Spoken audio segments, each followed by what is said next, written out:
Silvermotte, geskryf deur Lindy Tolmie. Ek pes ongediertes in my huis. Laat ek dit so stel. Ek voel ontuis. Hulle vreet mos lappe en goed. Beslis gaan hulle die silvermot dans doen, wanneer hulle my ontmoet. Ek ontdek toe mos eers een silvermot, en toe sy maat. By die derde silvermot, toe raak ek kwaad. Waar kom die goed vandaan? Hoor ek myself dit uitskree. Ek sal hierdie huis van hoek tot kant moet uitpak en uitvee. Silvermotte, ek moet dit nou dadelik gaan Google en Siri.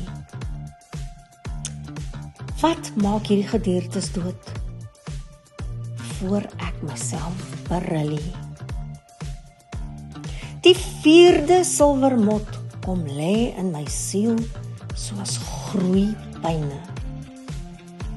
Die goed teel nou vinniger aan as konyne. Een van die dae is daar toesyne. Hulle loop op tot teen aan die kusyne. Ek soek in die huis en lees na. Dis glo wanneer 'n huis te veel vol goeders raak. Ek sal beslis en daadwerklik 'n plan moet maak. Elke kas en laai sal uitgesorteer moet word. Die klatter, noem hulle dit hier in kort. Hopeloos te veel goed en gemors, opgegaar in laaie, oorvol en vol stof. By die tyd dat ek by my hangkas uitkom, wil ek versmoor en ontplof. Ek wil wurg in al die klere waarin ek nooit weer sou kon inpas. Ek gooi omtrent 'n berg se klere uit my kas. Ou fluweelpak en jas. Heng, dit sal al wat 'n silvermot laat kwyl. Maar die volgende silvermot kap ek om met 'n byl. Denims en rokke te klein steek dwars in my krop. Waarom op dese aarde al hierdie goed ophoop en inprop? Selfs die linnekas was soos een dik gepropte wors. Ou vergeelde wit lakens styf opgestapel. Ou quilts, slaapsakke en kussingslope, komberse wat uitrafel. Juwele wat nooit ooit gedra word nie. Vat my terug na die Bybelse geskrifte. Dadelik is daar rooi ligte. Juist daar waar ek oor hope gemors kniel, kom ek tot ander insigte. Hoor ek dit in my agterkop. Die stem van God wat hard aan my deur kom klop.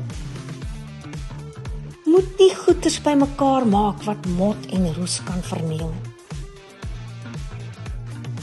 En dadelik smyt ek toe sommer nog 'n paar goed uit die kas en so ruk dit my siel. Deel en gee, maar moenie vergader, kom dit by my op. God hou ons vanuit die hemele dop. God wil hê dat ons liewer ons hartskamers moet vul met sy woord en daad. Hy wil hê dat ons siele moet vergader en benader, by mekaar maak en aanraak. Materiële goeders vergaan, en daarom dat God ons vermaan. Sy woord is die alarm, die alom en ewigheid, ewige lewe in alle heerlikheid. Die Heilige Gees bring sy silvermotte om ons te waarsku dat ons goud by God lê, nie by wêreldse winkelrakke. God wil ons hart en siel nader aan hom hê. Dus moet ons liewer in hom belê. Maak skoon jou huis, jou rakke en laaie. Pak dit uit voor God se voete. Volg die regte paaie. Vul jou hartskamers op met sy goddelike goud. Hy alleen is ons behoud.